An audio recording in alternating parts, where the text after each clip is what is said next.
चलिए तो आज अपन स्टार्ट करते हैं। जो खंड ब है वो किस टाइप का आएगा, उसके अंदर टोटल 5 प्रश्न आएंगे और प्रत्येक प्रश्न है वो 2 अंक का होगा आपके। उसके अंदर 11वां जो प्रश्न है वो आएगा वैदिक गणित से संबंधित। उसके अंदर आपके ध्वजांक विधि से भाग आ सकता है, सूत्र निखिलम विधि से भाग आ सकता है और प्रावर्त्य योजित जो नियम है उससे भाग आ सकता है। तो भाग देने की 3 विधियां हैं, इन तीनों में से एक कोई भी विधि है वो आ सकती है। तो चलिए अपन शुरू करते हैं। सबसे पहले ध्वजांक विधि से किस ढंग से भाग दिया जा सकता है, अत्यंत ही सरल है। यदि आप थोड़ा बहुत भी ध्यान दोगे तो आपको बिल्कुल समझ में आ जाएगा और ये आपके पूरे 2 नंबर इसके अंदर आ जाएंगे। तो ध्वजांक विधि से भाग देने के लिए सबसे पहले आपको क्या करना है, 2 लाइन खींचना है। ये 2 लाइन खींच के आपको इसको जमाना है। अब जमाने का तरीका क्या है, देखिए सबसे पहले लिखना है प्रथम खंड, यहां प्रथम खंड, बीच में मध्य खंड और अंत में लिखना है तृतीय खंड, तृतीय खंड। अब आपको क्या करना है कि सबसे पहले प्रथम खंड के अंदर जिसका भाग देना है, देखिए किसमें भाग देना है, 13,579 में भाग देना है 975 का। तो आपके जो भाज्य हुआ वो 13,579 है और 975 है वो भाजक है। तो इस भाजक को आपको प्रथम खंड के अंदर लिखना है। और भाजक लिखने का तरीका क्या है, आपको हमेशा अंत से यानी इकाई अंक है वो ध्वज के रूप में लिखना है और पीछे जितने भी अंक बचते हैं वो लिखना है मुख्यांक। ये हमेशा ध्यान रखना है, चाहे वो डबल डिजिट का है या ट्रिपल डिजिट का है, एक अंक है वो आपको ध्वज के रूप में रखना है, तभी आपके सही होगा। वैसे 2 अंक भी रख सकते हैं परंतु उसके लिए माइनस वाली समस्या आपकी ज्यादा आएगी, इसलिए अच्छा है कि आप जो ध्वजांक है वो 1 अंक ही रखना है। तो यहाँ मैं ध्वजांक लिख रहा हूं, ध्वजांक। और ध्वजांक देखिए 5, 7 और 9 में से सबसे इकाई अंक, पहला अंक है वो क्या हुआ, ध्वजांक। उसके बाद में नीचे लिखना है मुख्यांक, मुख्यांक। ये ध्वजांक विधि है, उसके अंदर ध्वजांक और मुख्यांक दोनों निर्धारित पहले करना पड़ता है। अब 5 के बाद में पीछे कौन सी संख्या बची है, 9 और 7 यानी 97। तो 97 है वो नीचे लिख लो, ये आपके हो गया मुख्यांक। अब आपको क्या करना है, तृतीय खंड के अंदर इस भाज्य के यानी जिस संख्या के अंदर भाग देना है उसके राइट हैंड साइड से उतने अंक लिखने हैं जितने आपने ध्वजांक के रूप में अंक रखा है। अब ध्वजांक के रूप में यहाँ 1 अंक रखा है तो यहाँ का 1 अंक यानी इकाई अंक है वो इधर आ जाएगा, बाकी सब अंक है वो मध्य खंड के अंदर आ जाएंगे। तो यहाँ पे देखिए अंत से 9 यानी कि तृतीय खंड के अंदर आ जाएगा और इकाई अंक इधर आ गया, तो बाकी सब अंक है वो मध्य खंड के अंदर लिखना है। तो 1, 3, 5 और 7 जो 4 डिजिट बचे थे वो मध्य खंड के अंदर आ गए। अब इसमें आपको भाग देना है।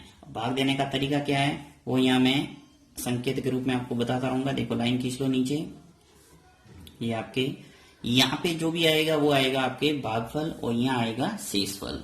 तो सबसे पहले अपन शुरू करते हैं भाग देना नंबर 1 के रूप में। देखिए क्या करना, सबसे पहला काम, मुख्यांक जो 97 है इसका आपको इस संख्या के अंदर भाग देना है। यानी मध्य खंड के अंदर जो भी संख्या है उसके अंदर क्या करेंगे, मुख्यांक का भाग देंगे। अब 97 है वो 1 से बड़ी है, इसलिए क्या करेंगे 13 को शामिल करेंगे। अब 13 भी छोटा है 97 से, तो 5 को और शामिल किया जाएगा, यानी टोटल 135 के अंदर आपको 97 का भाग देना है।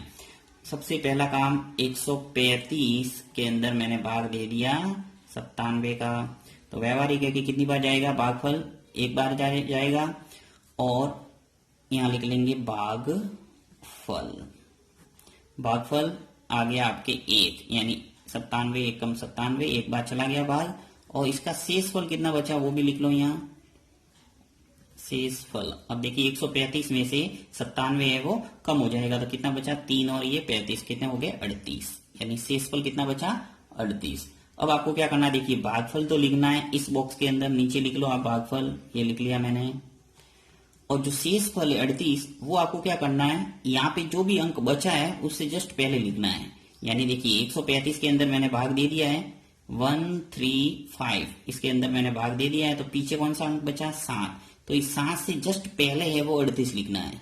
तो मैं इस 7 से पहले है वो 38 लिखा हूं, थोड़ा नीचे लिखना है, ये 38 लिख लिया। अब ये 38 और ये 7 ये सब पास पास में रखेंगे तो नया भाज्य अपने पास आ जाएगा। यहाँ लिखूंगा मैं नया भाज्य, अब नया भाज्य क्या हो गया, 3, 8 और ये 7 है वो पीछे लग जाएगा, तो 3, 8 और 7 ये नया भाज्य हो गया। अब इस नए भाज्य के अंदर 3, 8, 7 के अंदर सीधा आपके 97 का भाग न जाके क्या करेगा, इसके अंदर पहले संशोधित भाज्य निकालना पड़ेगा और संशोधित भाज्य निकालने के पश्चात फिर अपन भाग देंगे 97 का। तो यहाँ पे अपन क्या करेंगे, संशोधित भाज्य निकालेंगे पहले, संशोधित भाज्य। अब संशोधित भाज्य निकालने का तरीका क्या है ये थोड़ा ध्यान रखना। देखिए 3, 8, 7 ये लिख लो, 3, 8, 7 इसमें से घटाना है आपको भागफल जो भी आता है 1, 2, 3 जितनी भी संख्या आती है उसका गुणा करना है किससे, ध्वजांक से। तो ध्वजांक कितना है 5, तो 1 का गुणा 5 से कर दो तो कितना आ गया 5, 1 इंटू 5 करेंगे तो क्या आएगा 5।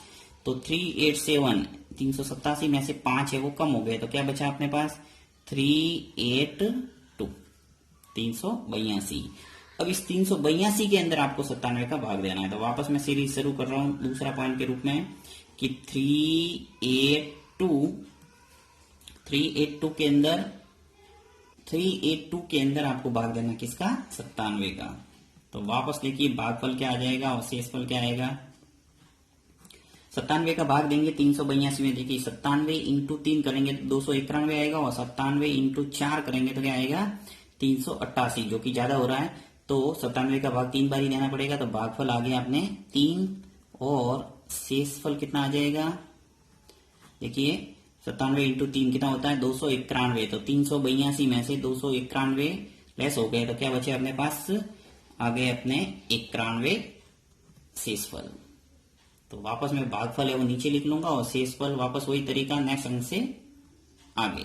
तो भागफल क्या है 3, तो यहाँ पे लिख लूंगा 3 और शेषफल मेरे क्या है 91। अब देखिए यहाँ पे डिजिट सब खत्म हो गए, तो आपको क्या करना है तृतीय खंड में पहुंचना है। तो तृतीय खंड के अंदर ये 91 आ जाएंगे, 91 लिखा मैंने 9 से पहले। वापस वही तरीका नया भाज्य, यहाँ लिखेंगे नया भाज्य। अब नया भाज्य निकालने का तरीका वही आपके 9, 1 और 9, यानी आपको अंक है वो पीछे लिखाना, 9, 1 और 9 नया भाज्य आ गया। अब इसमें वापस आपको संशोधित भाज्य निकालना पड़ेगा, तो संशोधित भाज्य, संशोधित भाज्य क्या बन जाएगा। संशोधित भाज्य निकालने का तरीका यही है कि आप जो नया भाज्य निकालो 9, 1, 9 इसमें से घटाना क्या है भागफल इंटू ध्वजांक। तो 3 का गुणा करेंगे अब 5 से, नया अपने भागफल क्या आया था 3, तो 3 का गुणा कर दो 5 से तो क्या आ गया 15, 3 इंटू 5 15, तो 15 घटा दो तो 919 में से 15 है वो लेस हो गए, तो क्या बचे 904। अब आपको हमेशा ध्यान रखना है इस तृतीय खंड के अंदर पहुंचने के बाद में आपको भाग देना है वो बंद करना है। यानी कि अब संशोधित भाज्य के अंदर जिस प्रकार से यहाँ मैंने संशोधित भाज्य के अंदर भाग दिया था उसी प्रकार यहाँ भाग नहीं देना है। यही आपके क्या हो जाएगा शेषफल। तो 904 इसको नीचे लिखना है सीधा 904 ये आ जाएगा आपके शेषफल। और ऐसे भी आप पता कर सकते हैं, देखिए आपको भाग कितने का देना था 975 का, तो जब भी भाजक से छोटी संख्या आ जाती है तो वो क्या बन जाता है शेषफल। तो 904 आ गया, यानी ये शेषफल है, भाग जाएगा ही नहीं। तो आपके रिजल्ट आ गया। तो यहाँ उत्तर यहाँ लिख लेता हूं मैं। आपको अंत में परीक्षा के अंदर ध्यान रखना है उत्तर भी लिख के आना है, ऐसे नहीं कि आपने इतना कर दिया और छोड़ के आ गए। आपको वहां क्लियर करना जरूरी है कि ये भागफल है और ये शेषफल है। तो अतः करके नीचे लिखना है अतः भागफल तो आ गया 13, ये भागफल है, भागफल 13 है और शेषफल है वो कितना है शेषफल 904। तो इस अंक से आपके ये अंतिम आंसर है। तो बहुत ही सरल है, इसको 1-2 सवाल बुक के अंदर काफी दे रखे हैं, उसको आप प्रैक्टिस करोगे तो ये आपके परफेक्ट हो जाएगा। नेक्स्ट मेथड है आपके सूत्र परावर्ती योजित विधि से भाग कीजिए। यानी आपको सूत्र परावर्ती योजित विधि से भाग किस प्रकार से देना है, ये भी लगभग ध्वजांक विधि की भांति ही आपको कॉलम बना के इसको करना है। देखिए यहाँ पे अपन कॉलम बनाते हैं 1 और 2 लाइन, यहाँ पर भी आपको 2 लाइन खींचना है। सबसे पहले कॉलम में लिखना है प्रथम खंड, मध्य में लिख लो मध्य खंड और अंतिम में तृतीय खंड। ये खंड बना दिया आपने। उसके बाद क्या करना है प्रथम खंड के अंदर आपको भाजक लिखना है। सबसे पहले ये लिख लिया भाजक, भाजक क्या अपने पास 1 2 3, तो 1 2 और 3 लिख लिया। उसके बाद में इस भाजक का विचलन लिखना है, और विचलन क्या है, 100 से जस्ट ऊपर 23 है, अर्थात इसका विचलन क्या होगा 23। तो विचलन आपको निकालना आता ही होगा कि आधार के सापेक्ष कितना बड़ा और कितना छोटा है। आधार कितना हुआ 123 है, तो आधार कितना हुआ 100, अर्थात आपके 100 से कितना अधिक है ये 123, तो 23 अधिक है, तो विचलन कितना आ गया 23, तो 2 और 3। अब आपको इसके अंदर एक अपनी तरफ से क्या करना है, भाजक लिख लिया, विचलन लिख लिया। अब आपको देखिए विधि का नाम देखना है, परावर्ती योजित विधि, यानी सूत्र परावर्तित जब भी आती है तो आपको परावर्तित अंक लिखना है, परावर्तित अंक। और परावर्तित अंक का अर्थ होता है कि विचलन है उसका आपको चिन्ह है वो बदलना है। यहाँ पे देखिए विचलन है वो पॉजिटिव है कि 2 और 3 ये दोनों प्लस प्लस में, यानी प्लस के 23 है, अर्थात इसको नेगेटिव में चेंज करना है, यानी माइनस के 2 और माइनस के 3, ये आपको नीचे लिखना है परावर्तित अंक के रूप में दोनों अंक। यदि माइनस में होता है तो प्लस लिखना है, प्लस है तो माइनस लिखना है, बस ये आपको ध्यान रखना है कि चिन्ह है वो बदलना है। अब आपको क्या करना है, तृतीय खंड के अंदर कितने अंक लिखने हैं, जिस प्रकार ध्वजांक विधि में अपने ध्वज के रूप में जितने अंक थे उतने आप तृतीय खंड के अंदर लिखते थे। यहाँ पर भी वही काम करना है कि भाजक के अंदर आपके आधार है वो क्या है, भाजक में आधार क्या है 100, तो 100 के अंदर कितने जीरो होते हैं 1 और 2, यानी कि 2 अंक है वो आपको इस तृतीय खंड में लिखना है इस भाज्य के, यानी 1 4 8 8 5 के राइट हैंड साइड से इकाई और दहाई अंक है वो तृतीय खंड के अंदर आ जाएंगे 8 और 5, ये आ गया आपके तृतीय खंड के अंदर। आपको मध्य खंड के अंदर बाकी सब अंक लिखने हैं, तो बाकी कितने बचे 1 4 और 8, 3 अंक है वो आपके बच गए, वो मैंने लिख लिए मध्य खंड के अंदर। अब इसका प्रोसेस है वो शुरू करना है भाग देने का।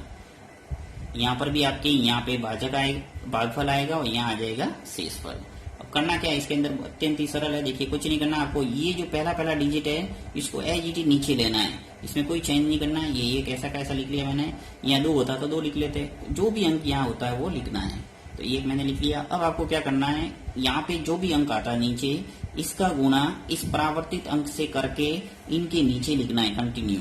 तो 1 का गुणा जब मैंने -2 से किया तो क्या आया -2, जो 4 के नीचे आ जाएगा।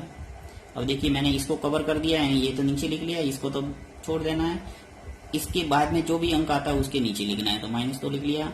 फिर वापस 1 का गुणा -3 से करेंगे तो -3 इसके नीचे आ जाएगा, यानी कुल मिला के 1 का गुणा इस परावर्तित अंक यानी 23 से कर रहे हैं अपन, और -2 -3 आ रहा है वो इसके नीचे लिख लिया। और घटाना है, देखिए 4 में से 2 गया, 4 प्लस के और माइनस के 2 हैं, तो 4 में से 2 कट जाएगा तो क्या बचेगा 2, तो आ जाएगा नीचे 2। वापस प्रोसेस करना है वो का वो, 2 का गुणा इस -2 और -3 से करके वापस इनके नीचे लिखना है। अब देखिए 2 का गुणा -2 से करूंगा तो क्या आएगा -4। अब देखिए यहाँ से ना स्टार्ट करके यहाँ से स्टार्ट करना है, यानी नेक्स्ट अंक है वो लेना है आपको, एक स्टेप वो आगे बढ़ना है। तो यहाँ से -2 आ जाएगा, -4, 2 का गुणा -2 से क्या था, क्या आया -4, इसके नीचे लिख लिए। फिर 2 का गुणा -3 से करेंगे तो क्या आएगा -6, तो यहाँ अंक है वो खत्म हो गए, तो इस कॉलम के अंदर पहुंच जाएंगे, तो यहाँ लिख लूंगा मैं -6।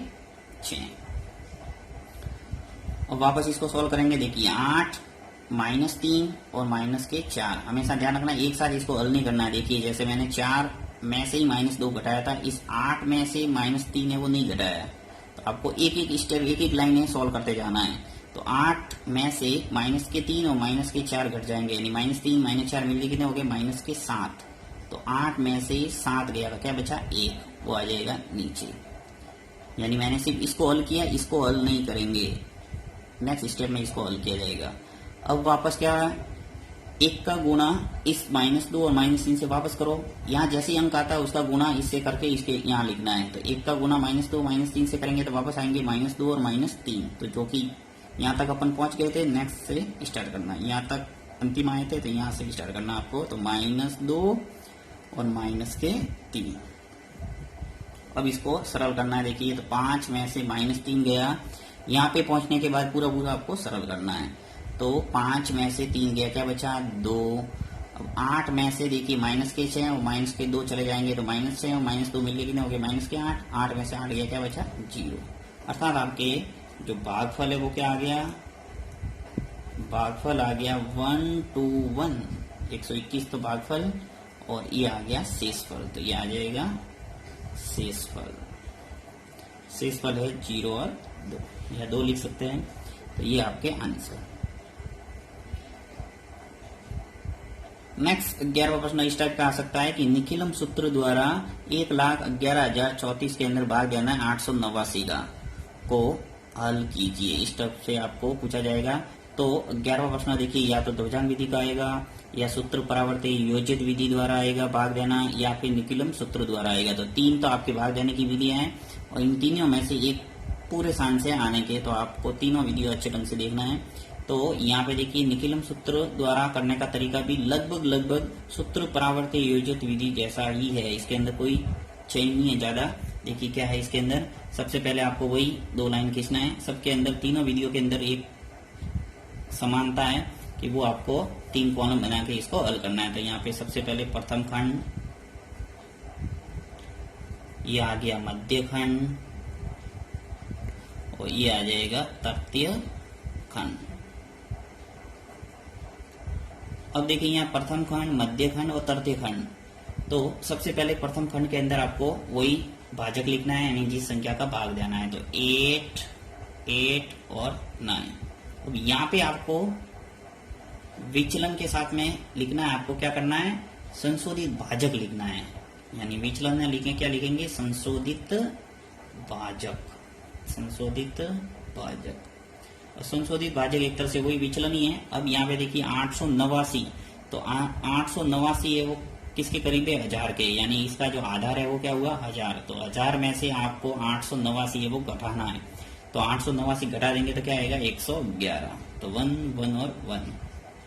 अब संशोधित भाज्य क्यों लिखा है, क्योंकि देखिए विचलन लिखता है तो आप कंफ्यूज हो जाते हैं कि 1000 में से 889 घटा है, यानी कि आपके विचलन है वो ऋणात्मक आना चाहिए, तो माइनस में आनी चाहिए संख्या। परंतु आपको निखिलम सूत्र के अंदर ध्यान रखना है, ऋणात्मक यहाँ नहीं लिखना है, चाहे वो प्लस में आए या माइनस में आए। यानी 1012 होता तो भी मैं क्या करता, यहाँ प्लस में लिखता, यानी 1000 से ऊपर होता तो भी संशोधित भाजक वही लिखना है प्लस वाला, और कम है तो भी आपको संशोधित भाजक प्लस में लिखना है, पॉजिटिव में ही लिखा जाता है यहाँ निखिलम सूत्र के अंदर। अब आपको क्या करना है कि तृतीय खंड के अंदर वही तरीका, आधार जितने भी है, आधार के अंदर कितने शून्य है, देखिए 1, 0, 0 और 0। आपके आधार 1000 है, इसके अंदर 0 कितने, 1, 2 और 3। तो 3 अंक है वो तृतीय खंड के अंदर आ जाएंगे, और बाकी अंक है वो मध्य खंड के अंदर, किसके, भाज्य के। तो राइट हैंड साइड से इकाई, दाई और सैकड़ा, ये आ जाएंगे आपके तृतीय खंड के अंदर 0, 3 और 4। थोड़े दूर दूर लिखना है हमेशा। अब मध्य खंड के अंदर जितने भी अंक बचे वो लिख लो। तो 1, 1 और 1, ये आपके जो अंक बचे थे वो लिख लिए मैंने। अब देखिए सूत्र परावर्ती आधारित विधि के अंदर अपने क्या किया था, वो का वो तरीका यहाँ है। आपको पहला डिजिट है वो नीचे लिखना है, यहाँ आपके भागफल आएगा, यहाँ आएगा शेषफल। तो आपको सबसे पहला डिजिट यानी इसको एजीटी नीचे उतार दो, ऐसा का ऐसा, इस अंक को नीचे ले लिया मैंने। और वापस सूत्र परावर्ती आधारित विधि में क्या किया था, इसका गुणा परावर्तित जो अंक थे उनसे करके अपन नीचे लिख रहे थे, यहाँ पर भी वही काम करना है आपको। 1 का गुणा यहाँ संशोधित भाजक से करके इसके नीचे लिखना है। तो 1 का गुणा 1, 1 और 1 से, यानी 111 से करेंगे 1 का गुणा, तो 111 आएगा। अब इस अंक को तो मैंने नीचे ले लिया, इसको छोड़ो, यहाँ से लिखना शुरू करना है। तो 1, 1 और यहाँ खत्म हो गया अंक, तो इस यहाँ पर जाना है। फिर वापस इसको सॉल्व करेंगे, देखिए 1 और 1 मिलके कितने हो गए, 2। हमेशा यहाँ जोड़ना ही है, चूंकि वहां पे क्या था, माइनस था, इसलिए घट रहा था। अब 1 और 1 कितना हो गए, 2। अब 2 का गुणा वापस 111 से करेंगे और इसके नीचे लिखेंगे। तो 2 का गुणा 111 से करेंगे तो 222 हो जाएगा। अब यहाँ से लिखना शुरू करना नेक्स्ट स्टेप से, 2, 2 और 2, यानी 222 हो गए। वापस सॉल्व करना है, देखिए 1, 1 और 2 मिलके कितने हो गए, 4। तो ये आ गया 4। फिर वापस 4 का गुणा 111 से करेंगे तो 444 हो जाएगा।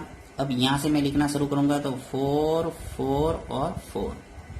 अब इसको योग कर लेते हैं, तो 4 और 4 मिलके कितने हो गए, 8, 3, 2, 5 और 4 मिलके कितने हो गए, 9, 0, 1 और ये 2, 3 और 4 मिलके कितने हो गए, 7।